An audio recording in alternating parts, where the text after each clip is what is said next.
ఎట్టకేలకు కేరళం రాష్ట్రానికి ముఖ్యమంత్రిగా కాంగ్రెస్ పార్టీ నుంచి వరుసగా 6 మాటల ఎమ్మెల్యేగా గెలిచిన వీడి సతీశన్ సారు ఇవాళ ప్రమాణ స్వీకారం చేసిండులా.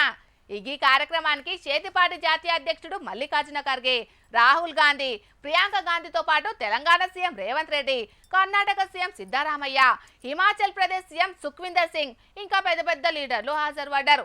ఇక్కడి వరకు మంచిగానే ఉన్నది కానీ ఈ కార్యానికి గీసారు హాజరుపడుడే ఇప్పుడు పెద్ద చర్చకు దారితీసింది. വടശ്ശേരി ദാമോദര മേനോൻ സതീശൻ എന്ന ഞാൻ നിയമം വഴി സ്ഥാപിതമായ ഭാരതത്തിന്റെ ഭരണഘടനയോട് നിർവ്യാജമായ വിശ്വസ്തതയും.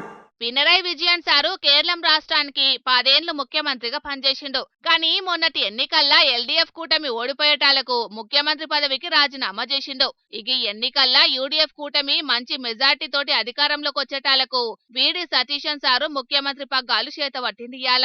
ఈ కార్యక్రమానికి పినరై విజయన్ సారు హాజరుపడ్డాడు. సీఎం పగ్గాలు చేతవట్టిన వీడి సతీశన్ ను చేతుల చెయ్యేసి మెచ్చుకునుడే ఇప్పుడు పెద్ద చర్చకు దారితీసింది. ఎన్నికల్లో హోరాహోరీగా తలపడి ఓడిపోయినాక వాళ్ళ పగ్గాలు ఇంకొకరు తీసుకుంటే చాలా బాధ ఉంటది, కోపం ఉంటది.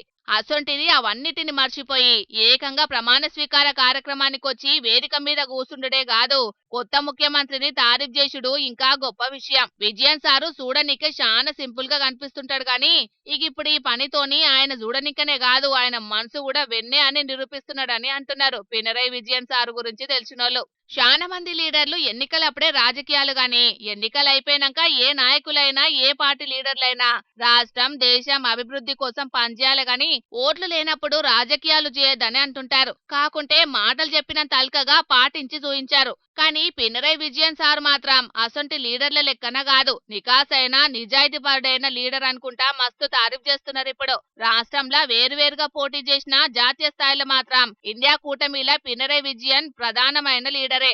మొన్నటి ఎన్నికల తర్వాత తమిళనాడులో ఓడిపోయిన డిఎంకే పార్టీ ఇండియా కూటమికి అంటిముట్టనట్టు అయినట్టే విజయన్ సార్ కూడా దూరం అవుతాడనుకుంటే ఏకంగా ప్రమాణ స్వీకార కార్యక్రమానికి సుతం హాజరుపడ్డాడు. కాబట్టి రాబోయే రోజులలో రాజకీయాలు ఎట్లుంటాయో చూడాలి మరి అంటున్నారు రాజకీయ పండితులు.